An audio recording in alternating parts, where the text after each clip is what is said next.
And when I landed there on a boat, I worked on this banana boat, I landed there, everybody walked around naked.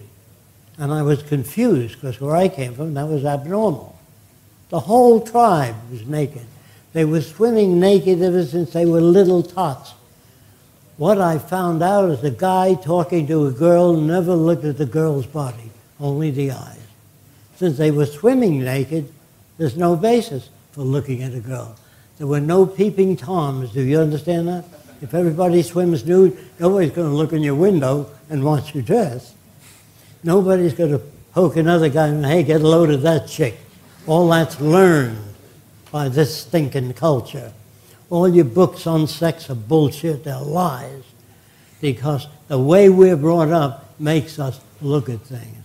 If you covered a girl's nose, says the guy, did you ever see a girl's nose? No, show him a little bit. He may have to loosen his arm if he's brought up to that. I'm trying to tell you the world is wrong. I'm one person. Most of you people seem to take to that. This is happening all over the world. Peter Joseph said there's 50 million people that now know about the Venus Project. And more people want to know more about it. I'm trying to free you from the prisons that your state puts in your head. That's what I'm trying to do. The success rate so far has been very high.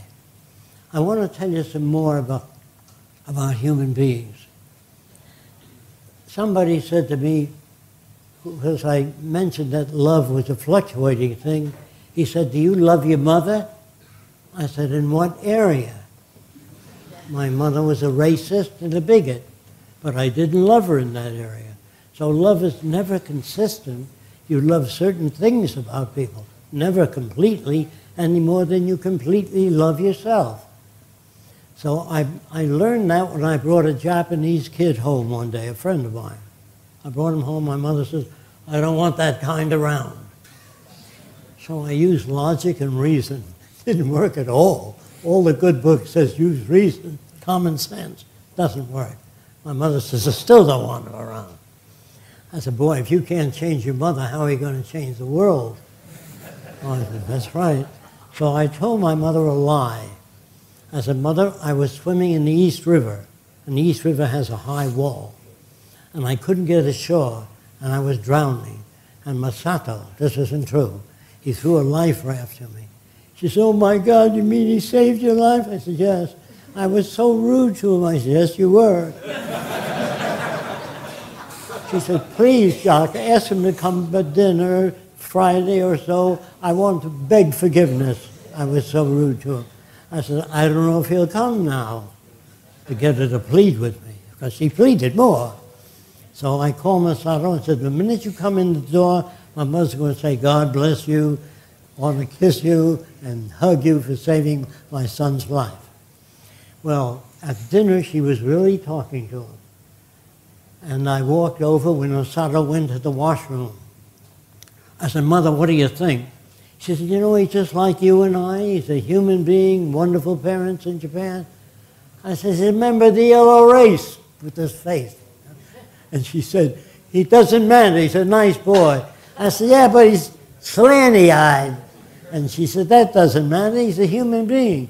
And she's giving me all the stuff I used to give her. And now, after about a month, she really liked Masato. He was a nice guy. He's easy to like. He spoke perfect English, had no Japanese mannerism, none of this sort of thing. And she used to put her arm around Masato about a month later and call him son and me. Once that happened, I said, Mother, he never saved my life. She said, you little devil. I would have never opened the door. I would have never opened the door, which means that some people can't follow reason.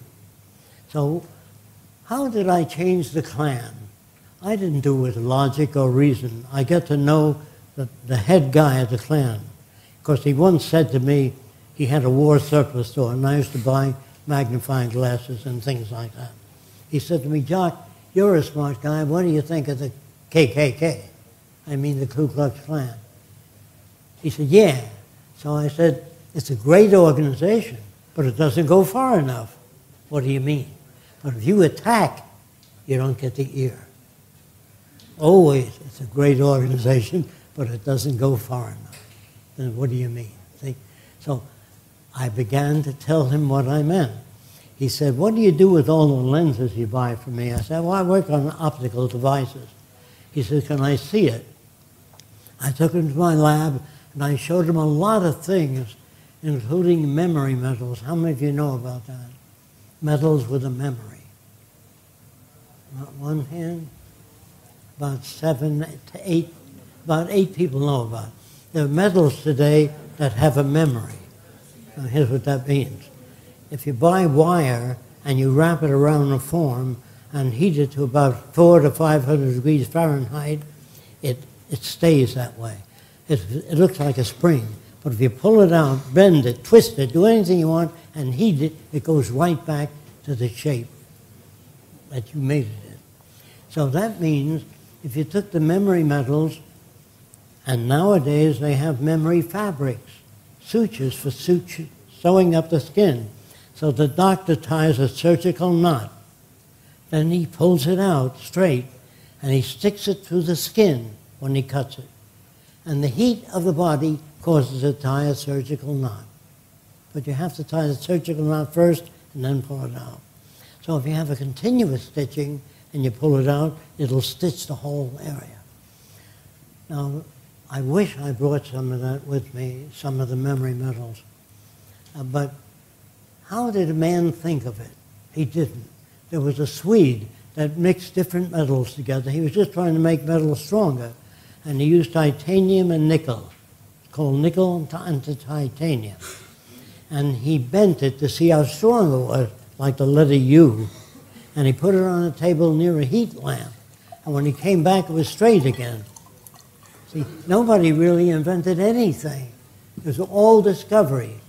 In France, a guy made a wing 3 feet long and strapped it on his back. And he climbed up the top of the Eiffel Tower, and he jumped off, and he died. And his brother-in-law wrote, make wings larger next time. Where do you think it comes from? Nobody can know how to build an airplane right away. And nobody ever makes a mistake in their life. They don't know. So the guy that had nitric acid and glycerin, he was fooling with it. And the building disappeared, so did the guy. His cousin wrote, never fool with that stuff. Nobody ever makes a mistake. Because Edison said he went through 7,000 different things before he could get a filament for the lamp. Did he make mistakes before? No. We don't know. That's the truth. So today they say there are good people, bad people, lazy people, hard-working people. No such thing. Everybody is shaped by culture. Now I'm going to give you the worst scenario, a serial killer. I want to show you a guy that killed 20 women or so. What's the matter with that guy? Is there anything wrong with his head? Not necessarily. I'm going to try to tell you what made him that way. If you don't understand me, at the question period, question it. When this kid, Albert Fish, who was believed to have eaten 45 children or so, when he was about 7 years old, he was sitting in bed touching his private parts, his penis. Now, kids don't think of sex or anything, he's just touching it. His mother was an old-time Baptist. She came and said, you're going to burn in hell touching that part of your body. You will burn eternally. The kid started to shake. And at night, the mother says at 2 in the morning, he was screaming.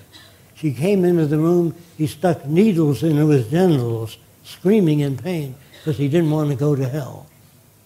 So he used to take minority kids in the woods and try to cut their genitals off to save them from hell. Is he bad? Is he good? He's shaped that way by that abnormal culture he was raised in. That's what makes people that vile. They come from the South, say, I'm going to get me a nigger and I'm going to kick his ass. Is that guy speaking? Or is that what he learned in the culture that he lived in? Think about it. There are no bad people.